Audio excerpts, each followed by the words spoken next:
Probabilmente è una cosa che capita a tutti. Quando guardate un brutto film, c'è sempre quel momento in cui decretate che sia impossibile che ci sia qualcosa di peggio. Per fortuna o sfortuna, un film si compone di una marea di elementi diversi e c'è sempre un particolare elemento, che sia la recitazione, la sceneggiatura, la regia o altro, per cui il peggio non si raggiunge mai del tutto. Sicuramente trovare quel particolare film peggiore è sempre più difficile, ma devo dire che da un anno a questa parte mi sono sorpreso più di una volta delle porcherie che vengono spacciate per film. Proprio nell'ultima recensione vi ho parlato di quello che, senza neanche rifletterci troppo, io considero il film più brutto che abbia mai visto. E facendo una rapida carrellata dei film che ho recensito, soprattutto i primissimi, sapete che il fondo è stato raggiunto in diverse occasioni. Eppure, considerando determinati aspetti, probabilmente il film di cui vi parlerò oggi può aspirare ad essere anche peggiore. The Omnipotence of Dreams, uno dei titoli più inutili della storia. C'è da dire che non sono sicurissimo di aver capito quello che il film voleva che io capissi. Diciamo che sono andato un po' a interpretazione personale, ma comunque questo la dice lunga sull'efficacia della narrazione. Molto in sintesi, anche perché a conti fatti il film è un'unica lunghissima scena con una serie di flashback in mezzo. La trama coinvolge la bellezza di 3 personaggi. 2 uomini supponibilmente d'affari si ritrovano ad entrare in un locale chiamato Murphy's Pub. Parlando tra loro, cominciano a lamentarsi delle loro piccole disgrazie quotidiane, delle inezie, ma pur sempre delle noie, per chi non ha vissuto situazioni peggiori. Però no, non ne hanno il diritto. E lo sentenzia un vecchio sgorbutico che si trova nel locale e che con molta discrezione ha ascoltato tutte le loro conversazioni. Si sente allora il guru della situazione, perché lui ha avuto le vere disgrazie della vita. E partendo da un excursus su che cosa sia la legge di Murphy, si slancia nel raccontare tutti i flashback di cui sopra. Tutto il preambolo sul fatto di aver trovato un film quasi peggiore dell'ultimo è molto chiaro anche solo dai primi minuti del film. Vi dico solo che tutte le ambientazioni sono realizzate in una CGI che dire agghiacciante è un complimento, mentre tutti i personaggi sono in carne e ossa, con riprese orribili, scontornati da un bambino di 4 anni e appiccicati sulla scena come su un album di figurine. Nei casi più fortunati con delle ombre posticce che Peter Pan sarebbe impallidito. C'è probabilmente del simbolismo incompreso in tutta la prima parte, durante il dialogo tra i 2 uomini d'affari. Le inquadrature rimbalzano da un personaggio all'altro, inquadrando uno con lo sfondo sullo sfondo. Inquadrando uno sullo sfondo di una parete. Inquadrando uno sullo sfondo di una parete.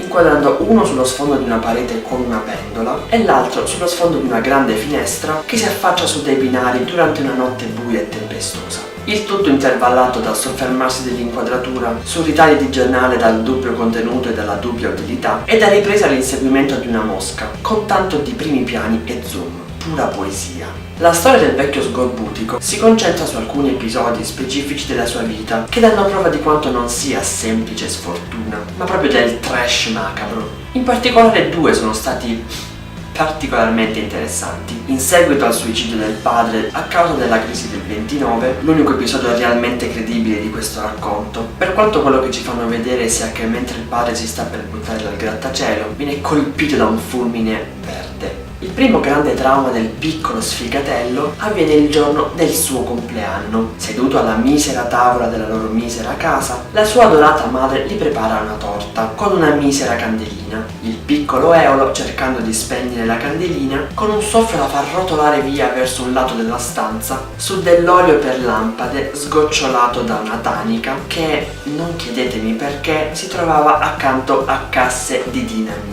Ovviamente salta tutto in aria e sua madre divampa come carta velina in un tempo record di mezzo secondo. Ora, posso anche capire che il bambino non sappia controllare il suo soffio poderoso, ma onestamente credo che qui la sfortuna c'entri solo fino a un certo punto. Diventato grande, il nostro amico si arruola nell'esercito e mentre passeggia in un bosco per motivi poco chiari, si imbatte in una meravigliosa ragazza che vive nella casa dei 7 nani. Non sto scherzando. I 2 si innamorano bevendo vino e nell'ebbrezza del festeggiamento, quando lui cerca di aprire una bottiglia di spumante, il tappo improvvisamente si estroietta in direzione della ragazza che viene colpita in mezzo agli occhi e muore. Al di là della questione della sfortuna, che vabbè lascia il tempo che trova, se il punto focale del film fosse rimasto questo, ovvero che per quanto ti possa lamentare, devi sempre considerare che c'è qualcuno che può stare peggio, ci potevo anche stare perché avrebbe avuto un suo perché. Però ovviamente devono strafare, per cui no, in realtà il nostro amico Sfigaman è tipo perseguitato da uno spirito che si chiama Banshee. Ammetto che tutta la questione della Banshee non l'ho capita per niente, mi sono messo d'impegno e tutta questa parte di film l'ho anche riguardata una seconda volta, ma giuro che non ho capito il nesso, perdonatemi. Sta di fatto che una volta finito il racconto, la tempesta imperversa sempre più forte e comincia una specie di terremoto. Il vecchio dice ai due uomini che hanno avuto la loro occasione di andarsene, ma ormai è troppo tardi.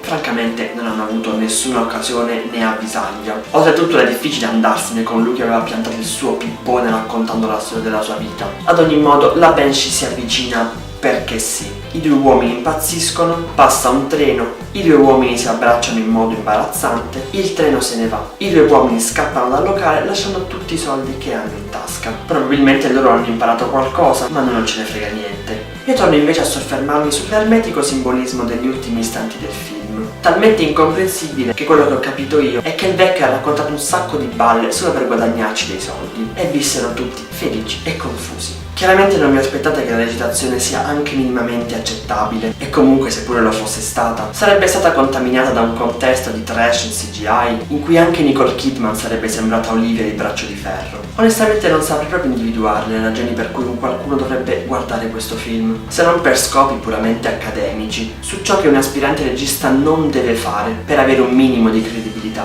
Se a me mi venisse la brillante idea di guardare uno dei film che ho recensito, ovviamente fatemi sapere cosa ne avete pensato e se siete... mi sono morso la lingua. E se siete d'accordo con quello che ho detto, continuate a seguirmi iscrivendovi al canale e tramite il link che trovate nell'info box. Dal mondo dell'ermetismo cinematografico per il momento è tutto. Noi ci rivediamo alla prossima recensione. Ciao!